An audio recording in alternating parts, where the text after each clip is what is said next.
Singa yang penyayang. Leon ialah seekor singa. Dia Raja Rimba. Para haiwan sedang bercakap tentang raja mereka. Dia mempunyai rambut panjang yang cantik pada tengkuk.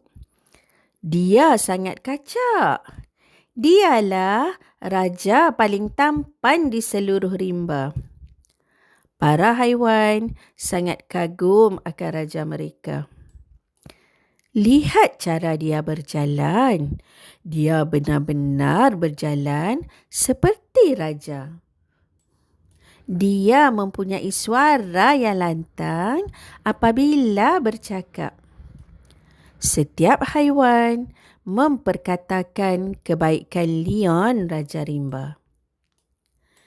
Dia telah membantu banyak haiwan di rimba. Dia juga baik, adil dan penyayang. Dia raja yang paling baik hati di rimba. Dia mengangkat dan membawa sang kambing pulang selepas sang kambing terjatuh ke dalam lubang yang besar. Dia sangat baik kepada anak saya yang sakit.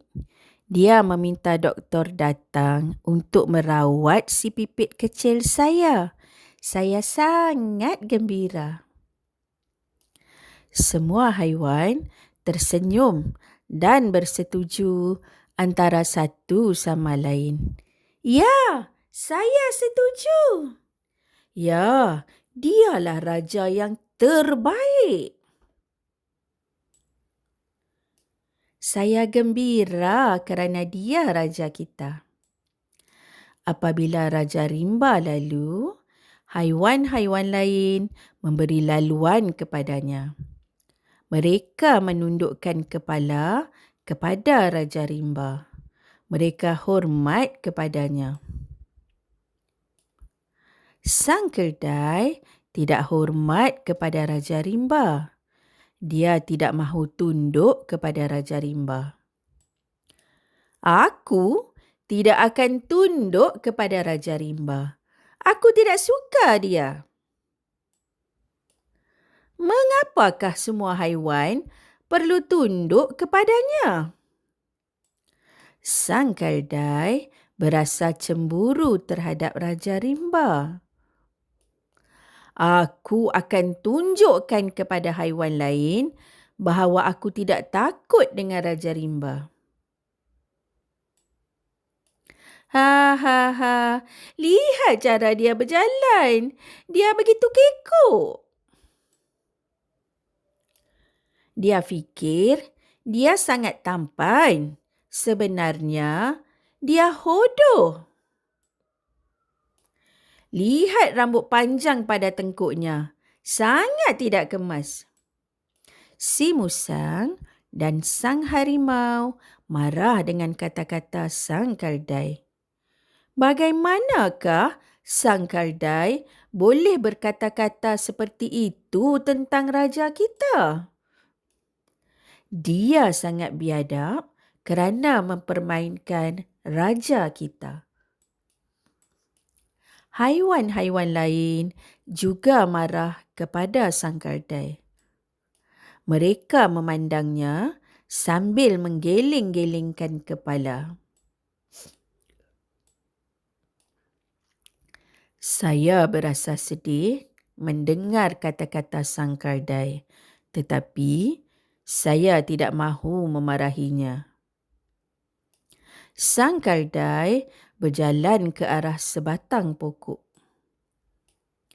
Saya juga boleh berjalan seperti raja. Lihat, saya boleh berjalan dengan kepala mendongak ke langit.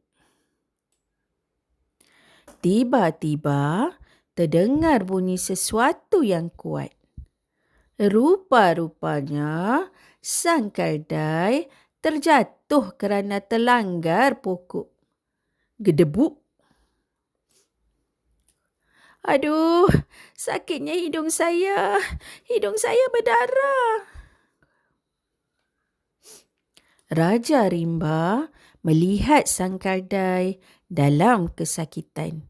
Dia membantu sang kardai. Aduh, hidung saya sangat sakit. Tolong saya. Apakah yang terjadi kepada sang kardai? Mengapakah dia menangis kesakitan? Raja Rimba membawa sang kardai berjumpa doktor. Biar doktor periksa kamu. Ini ada buah-buahan untuk kamu.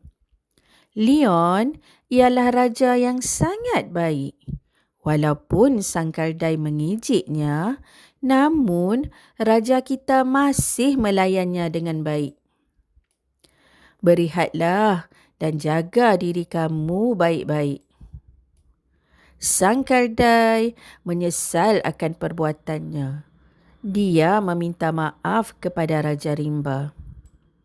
Saya sangat malu dengan diri saya sendiri. Saya tidak berani memandang haiwan-haiwan lain.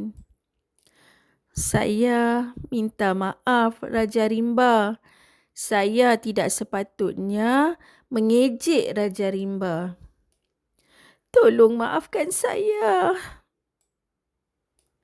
Baiklah, saya maafkan kamu.